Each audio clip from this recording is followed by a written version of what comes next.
एक सनक पे खाली न जाने कितने घर टूट गए, न जाने कितने घरों में बसने वालों के सपने बिखर गए, न जाने किस तरह लोगों ने तिनका जोड़ जोड़ के अपने घरों को बनाया था, लेकिन सिर्फ एक न्याय व्यवस्था ना होने की वजह से, सही कानून न लागू होने की वजह से न जाने कितने घरों को बुलडोजर ने रौंद दिया। जब ऐसा हो गया, बहुत सारे लोग सड़कों पर आ गए और आज उनके पास कुछ नहीं बचा, तब जाकर सुप्रीम कोर्ट जो है अब बोला है।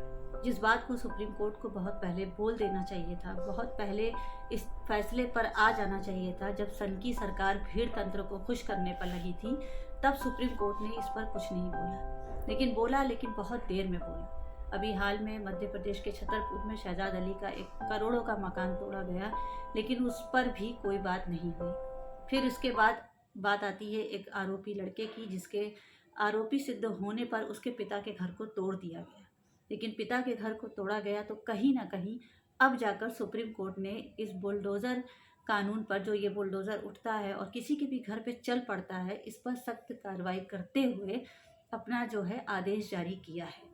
सुप्रीम कोर्ट ने बुलडोज़र कानून पर नाराज़गी जताते हुए ये कहा है कि बुलडोज़र प्रक्रिया जो है कहीं से भी सही नहीं है। बुलडोज़र अगर चलता है, अगर कोई इंसान आरोपी है, तो ऐसा नहीं होना चाहिए कि उसके पिता की प्रॉपर्टी पर वो बुलडोज़र चला दिया जाए। जो आरोपी है, उसके आरोप के सिद्ध होने के बाद भी बुलडोज़र प्रक्रिया किसी की प्रॉपर्टी पर नहीं चलाई जा सकती। बुलडोज़र को इतना आप पावरफुल नहीं बना सकते हैं कि सारे फैसले बुलडोज़र लेगा। कहीं ना कहीं सरकार को इस बात का जवाब देने के लिए बाध्य कर दिया है सुप्रीम कोर्ट ने। सुप्रीम कोर्ट ने अपने फैसले को देते हुए कहा है कि वो अवैध निर्माण के पक्ष में नहीं है, लेकिन अवैध निर्माण से बनी चीज़ों पर भी बुलडोज़र चलाने से पहले एक कानून होगा, एक गाइडलाइन होगी पूरे देश में। ऐसा नहीं होगा कि कभी भी कहीं भी बुलडोज़र उठाया और चला दिया।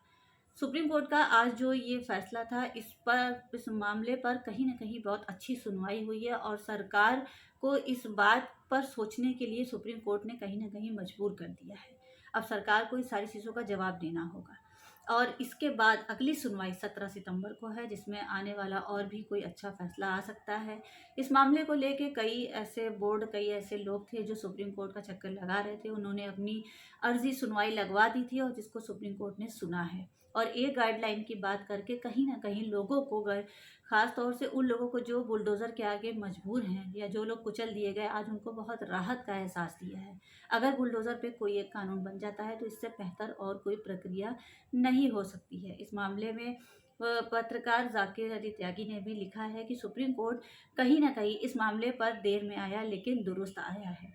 साथ ही सुप्रीम कोर्ट को ऐसा लगता है, ये जो मतलब जनता ये बात कह रही है, सोशल मीडिया पे हमने देखा और पढ़ा कि सुप्रीम कोर्ट को ये भी बताना चाहिए कि जिनके मकान तोड़े जा चुके हैं, अब उनके लिए क्या न्याय किया जाएगा या न्याय के तहत उनके लिए अब क्या व्यवस्था की जाएगी। क्योंकि बहुत सारे ऐसे लोग हैं जो दर बदर कर दिए गए और उनके पास कुछ भी नहीं बचा।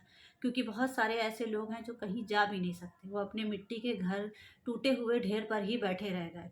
सिर्फ समाज में उनकी तस्वीरें वायरल हो गई, वीडियो वायरल हो गई, लेकिन मदद के लिए कोई भी आगे नहीं आया।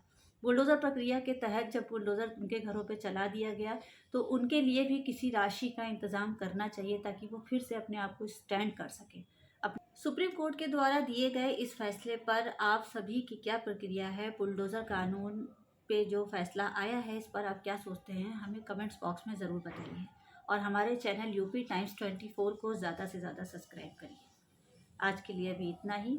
जय हिंद, जय भारत।